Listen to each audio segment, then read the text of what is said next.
Shalom, selamat pagi. Kita akan memuji-muji Tuhan dengan suatu pujian yang berkata, mari kita bersukaria. Mari kita bersukaria karena ini hari bahagia kita berkumpul jadi satu. Puji Tuhan semesta itu, haleluya. Tepuk tangan, wajah berseri, hilangkanlah hati yang sedih. Yesus berkata, bukankah Yesus berkata, damai yang Dia berikan kita, mari kita bersukaria. Oh, damai yang Dia berikan amat besar, damai yang Dia berikan, hati senang, haleluya. Tuhan besertaku sepanjang jalanku, ku serahkan padanya, Yesus Tuhan. Ya, kita akan memuji Tuhan lagi dengan satu pujian yang berkata, di pintumu, dengan gerakannya ya. 3. Di pintumu ku datang dan mengetok, tok tok. Di pintumu ku datang dan mengetok, tok tok. Jikalau kau mendengar dan membuka pintumu, ku masuklah.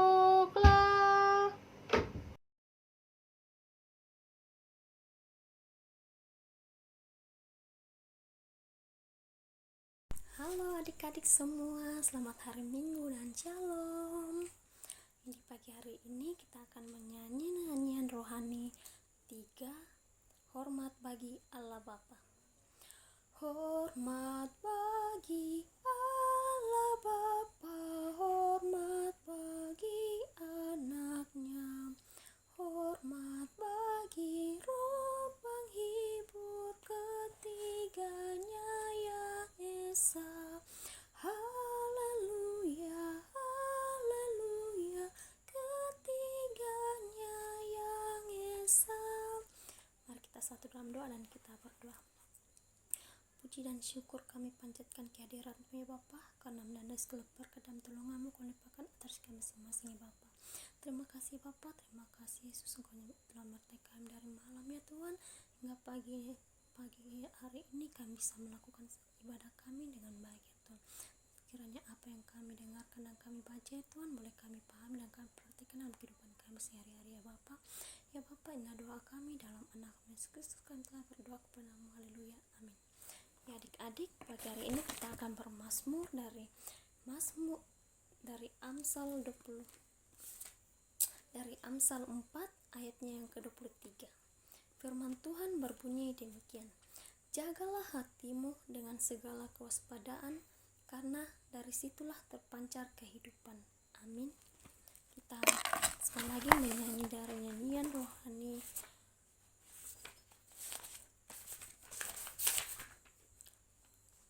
Kesukaan yang ceria, kesukaan yang ceria, kesukaan yang ceria hanya ada padamu. Klaik alam yang setia, pohon suka yang teguh, terangmu menembuskan hati, menenangkan awan gelap. Yang mencari mendapati, dalam Dikau terang tetap.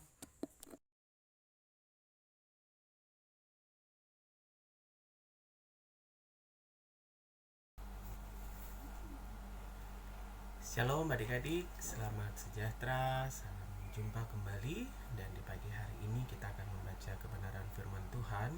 Namun sebelum itu marilah kita bersatu di dalam doa. Kita berdoa. Bapa kami dalam surga, kami bersyukur dan berterima kasih karena Engkau begitu baik bagi hidup kami. Kami boleh ada lagi di minggu pagi hari ini Tuhan. Kami hendak membaca kebenaran firman Tuhan yang akan menguatkan dan menuntun hidup kami. Oleh sebab itu Tuhan, berilah terang Roh Kudus-Mu bagi kami, agar kami bukan hanya membaca, tetapi kami boleh mengerti firman ini dengan baik bagi hidup kami. Terima kasih Tuhan Yesus yang baik, kami sudah berdoa. Haleluya, amin. Adik-adik yang dikasihi oleh Tuhan Yesus Kristus, bacaan kita di pagi hari ini terdapat dalam kitab Perjanjian Kudus, Perjanjian Baru, kitab Kudus Perjanjian Baru, Lukas pasal 23 ayat 44 hingga ayatnya yang ke-56. Lukas pasal 23 ayat 44 hingga ayatnya yang ke-56. Kakak Fritz akan baca bagi kita semua. Adik-adik boleh mengikutinya di rumah masing-masing. Lukas pasal 2 ayat 44 hingga 56 dengan perikop Yesus mati. Ketika itu hari sudah kira-kira jam 12, lalu kegelapan meliputi seluruh daerah itu sampai jam 3. Sebab matahari tidak bersinar, dan tabir bait suci terbelah dua. Lalu Yesus berseru dengan suara nyaring, "Ya Bapa, ke dalam tangan-Mu kuserahkan nyawaku."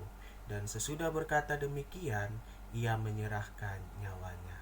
Ketika kepala pasukan melihat apa yang terjadi, ia memuliakan Allah, katanya, "Sungguh orang ini adalah orang benar."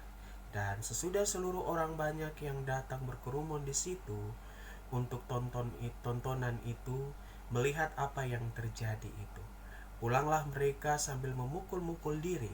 Semua orang yang mengenal Yesus dari dekat, termasuk perempuan-perempuan yang mengikuti Dia dari Galilea, berdiri jauh-jauh dan melihat semuanya itu. Ayat 50 hingga ayat yang ke-56a dengan perikop Yesus dikuburkan. Adalah seorang yang bernama Yusuf, ia anggota majelis besar dan seorang yang baik lagi benar. Ia tidak setuju dengan putusan dan tindakan majelis itu. Ia berasal dari Arimatea, sebuah kota Yahudi, dan ia menanti-nantikan kerajaan Allah. Ia pergi menghadap Pilatus dan meminta mayat Yesus. Dan sesudah ia menurunkan mayat itu, ia mengapaninya dengan kain lenan, lalu membaringkannya di dalam kubur yang digali di dalam bukit batu, di mana belum pernah dibaringkan mayat. Hari itu adalah hari persiapan dan Sabat hampir mulai. Dan perempuan-perempuan yang datang bersama-sama dengan Yesus dari Galilea ikut serta, dan mereka melihat kubur itu dan bagaimana mayatnya dibaringkan. Dan setelah pulang, mereka menyediakan rempah-rempah dan minyak mur. Demikian jauh bacaan firman Tuhan kita di pagi hari ini. Adik-adik yang diberkati oleh Tuhan Yesus Kristus, Shalom. Iya. kita ada dalam minggu kesengsaraan yang ke-7, dan kita akan ada dalam masa-masa kalender gerejawi di mana ada Jumat Agung yang akan kita masa raya kematian Yesus Kristus, dan pada tanggal 4 April nanti kita akan merayakan sebagai hari Paskah. Nah, bacaan kita di pagi hari ini, Yesus mati dan Yesus dikuburkan. Lukas 23 ayat 44 hingga ayatnya yang ke-56. Nah, adik-adik yang diberkati oleh Tuhan, peristiwa penyaliban Yesus hendak memperlihatkan bagaimana Allah mengasihi kita, Allah memelihara hidup kita, Allah menyayangi hidup kita, sehingga lewat peristiwa penyaliban Yesus di kayu salib mau mengatakan bahwa Allah benar-benar mengasihi kita. Sehingga untuk menebus kesalahan dosa umat manusia, maka Allah mengutus anaknya yang tunggal, yaitu Yesus Kristus, untuk disalibkan, menebus dosa kita umat manusia. Nah, adik-adik, dalam peristiwa penyaliban Yesus Kristus, mungkin adik-adik pernah ingat tentang ada 7 perkataan Yesus di atas kayu salib. Ayo, siapa yang masih ingat 7 perkataan Yesus di atas kayu salib? Ada? Pasti ada yang ingat ya. Kalau ada yang ingat, Kakak Fritz mau kalian komentar nanti. Tapi kalau ada yang lupa, Kakak Fritz mau mengingatkan kita lagi. 7 perkataan Yesus di atas kayu salib. Nah, di depan ini Kakak Fritz ada buat sebanyak 7 ya. 7. Yang pertama itu adalah, ya Bapa, ampunilah mereka karena mereka tidak tahu apa yang mereka lakukan. Ya Bapa, ampunilah mereka karena mereka tidak tahu apa yang mereka lakukan. Nah, yang kedua adalah, sesungguhnya hari ini juga kamu akan bersama aku di dalam Firdaus. Ya, yang kedua kita ulang lagi. Sesungguhnya hari ini juga kamu akan bersama aku di dalam Firdaus. Ya. Yang ketiga, ingat ya, yang ketiga adalah, Ibu, inilah anakmu. Ya, sama-sama. Ibu, inilah anakmu. Itu perkataan Yesus yang ketiga. Dan perkataan Yesus yang keempat di atas kayu salib adalah, Allahku, Allahku, mengapa engkau meninggalkan aku? Ini sudah dibahas Indonesiakan ya. Allahku, Allahku, mengapa engkau meninggalkan aku? Itu perkataan yang keempat. Nah, yang kelima, aku haus. Ya, aku haus. Dan yang keenam, sudah selesai. Atau yang keenam adalah sudah selesai. Yang ketujuh, ya Bapa, ke dalam tanganmu kuserahkan nyawaku. Ya, sama-sama kita ulang lagi. Ya Bapa, ke dalam tanganmu kuserahkan nyawaku. Nah, adik-adik, peristiwa Tuhan Yesus di atas kayu salib menunjukkan bahwa benar-benar Allah mengasihi hidup kita semua. Karena manusia telah berdosa, peristiwa penyaliban Yesus mengantar manusia menjadi baik di hadapan Allah. Ya, memulihkan manusia dari segala dosa. Nah, oleh sebab itu, dalam peristiwa penyaliban Yesus di kayu salib, pasti adik-adik tahu apa yang terjadi pada saat itu. Ya, saat itu kira-kira jam 12 siang, ya, kira-kira jam 12 siang, matahari itu tidak bersinar lagi. Lalu terjadilah tabir bait Allah terbelah menjadi 2. Dan di sana Yesus berseru, atau Yesus berkata, ya Aba, ke dalam tanganmu kuserahkan nyawaku. Ya, ada pada ayatnya yang ke-46. Nah, setelah kejadian Yesus berkata demikian, maka para pengawal kepala mereka melihat semua kejadian itu, dan mereka mengakui dan percaya bahwa benar Yesus ini adalah Raja. Yesus ini adalah Anak Allah. Sehingga orang yang berkerumun saat itu, mereka pulang dan mereka menceritakan kepada orang-orang yang lain, atau mereka menyesal, memukul-mukul diri mereka, kenapa mereka menyalibkan Yesus. Mereka pulang dan bercerita kepada orang lain, dia itu benar adalah Anak Allah. Dia itu benar adalah Raja. Karena ketika dia berkata demikian, waktu siang, yang jam 12 siang itu ada matahari, saat itu matahari tidak bersinar ya, dan gelap menyelimuti bumi saat itu, dan tabir bait Allah terbelah menjadi dua. Nah, kejadian ini membuktikan bahwa betapa besar kuasa Allah dalam diri Yesus untuk menebus dosa umat manusia. Yesus kembali kepada Allah. Yesus yang adalah Allah itu sendiri. Nah, adik-adik yang dikasihi oleh Tuhan Yesus Kristus, nah, dari bacaan atau cerita kita di pagi hari ini, bagaimana peristiwa Yesus mati. Ya, lalu ketika saat itu Yesus sudah mati di atas kayu salib, ada salah satu orang yang mau meminta mayat Yesus untuk dimakamkan, untuk dikuburkan. Nah, orang itu adalah bernama siapa adik-adik? Bernama Yusuf. Ya, ia bernama Yusuf.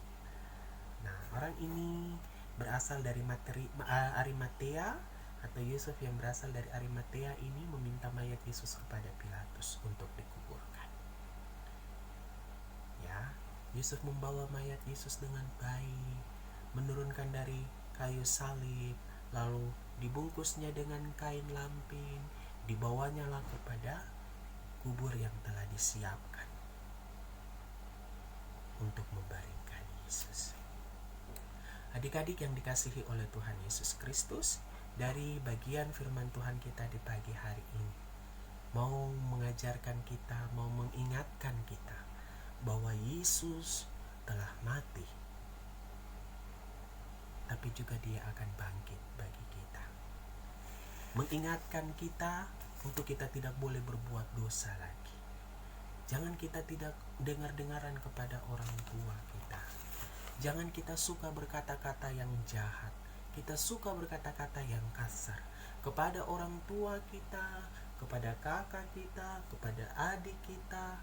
Kita berkata-kata yang kasar, sehingga itu menjadi dosa bagi kita. Nah, pelajaran kita pagi hari ini mengingatkan kita lagi bahwa jangan lagi kita berbuat dosa. Kalau kita berbuat dosa, kita ingat kita akan menyalibkan Yesus kembali. Oleh sebab itu, jangan sampai kita menyalibkan Yesus kembali. Dan marilah Kakak Fritz ajak supaya kita jangan berbuat dosa. Dengar-dengaran kepada orang tua, ya. Kalau yang malas-malas berdoa, harus rajin berdoa. Yang malas-malas baca Alkitab, harus rajin baca Alkitab.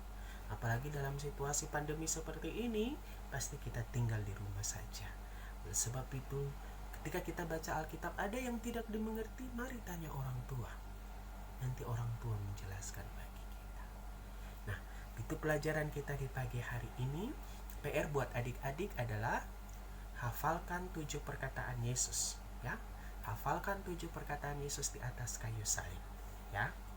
Yang kita coba hafal bersama-sama. Yang pertama adalah, ya Bapa, ampunilah mereka karena mereka tidak tahu apa yang mereka perbuat atau apa yang mereka lakukan. Yang kedua, sesungguhnya hari ini juga kamu akan bersama aku di dalam Firdaus. Yang ketiga, Ibu, inilah anakmu. Dan yang keempat, adik-adik ingat, Allahku, Allahku, mengapa engkau meninggalkan aku? Yang kelima, ya, aku haus.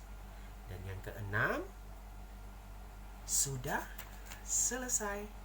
Yang ketujuh, ya Bapa, ke dalam tanganmu kuserahkan nyawaku.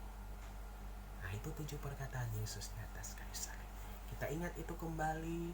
Kita ingat pengorbanan Yesus bagi kita. Jangan lagi kita berbuat dosa. Jangan lagi kita tidak dengar-dengaran kepada orang tua. Jangan lagi kita melawan-melawan. Jangan lagi kita suka menipu. Jangan lagi kita suka berkata yang jahat atau maki-maki, ya.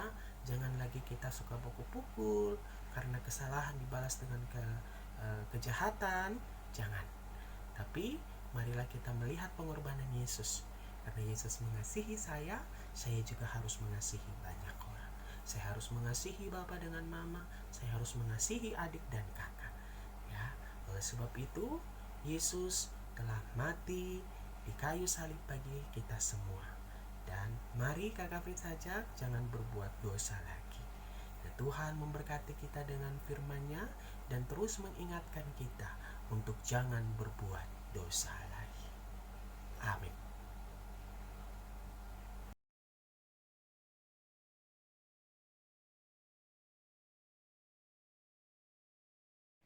Mari adik-adik kita masuk dengan doa syafaat. Mari kita berdoa. Kembali lagi ya Bapa di sorga, kami menaikkan segala ungkapan puji dan syukur kepadamu ya Tuhan, atas segala kebaikan Tuhan Yesus dalam kehidupan kami, sehingga kami boleh ada hingga pada saat hari ini.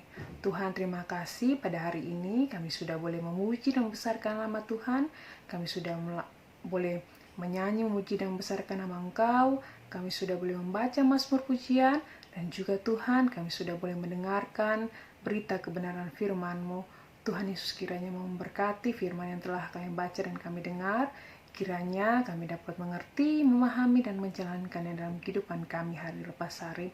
Karena Tuhan Yesus memberkati firman yang telah kami dengar ya Tuhan Yesus, agar firman ini dapat mengajarkan kami sebagai anak-anak Tuhan, kami selalu dapat mengandalkan Engkau ya Tuhan Yesus dalam segala persoalan kami, dan kami selalu yakin dan percaya bahwa Engkaulah Tuhan dan Juru Selamat kami pribadi. Tuhan, pada minggu yang indah ini, kami juga mau berdoa untuk setiap guru sekolah minggu kami ya Tuhan Yesus.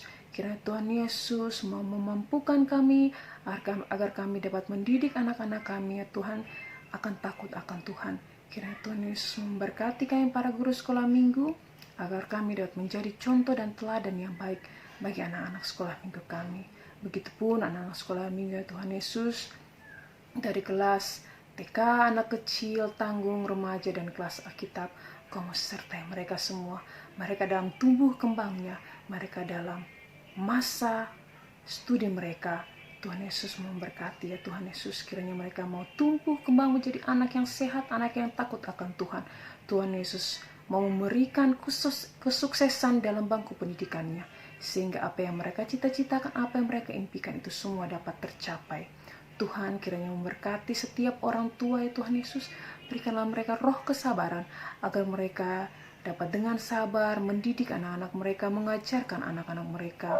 Kiranya hanya hal-hal baik yang mereka sampaikan, sehingga anak-anak ini selalu berlimpah akan kasih sayang, sehingga Tuhan dimanapun saja mereka berada juga Tuhan Yesus, mereka dapat menampilkan anak Tuhan yang baik, anak Tuhan yang penuh dengan kasih dan sayangnya Tuhan. Tuhan Yesus memberkati kehidupan kami, khususnya pandemi virus corona pada saat ini Tuhan Yesus.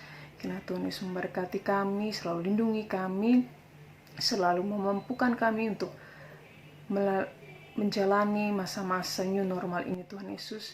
Berkatilah kami agar kami selalu mengikuti protokol kesehatan dimanapun saja kami berada. Tuhan Yesus, kiranya Tuhan Yesus yang sakit Kau sembuhkan melalui makanan, minuman, dan obat-obatan yang mereka konsumsi. Sebab kami yakin dan percaya tidak ada roh yang lebih besar daripada roh dan kuasa darah-Mu ya Tuhan Yesus. Tuhan, ini doa kami, kiranya Tuhan Yesus mau mendengar dan menjawab doa ini, dan kiranya Tuhan Yesus mengampuni salah dan dosa kami. Kiranya Allah, Tuhan Yesus Kristus, dan Roh Kudus mengasihi kami, melindungi kami dari sekarang sampai selama-lamanya. Amin.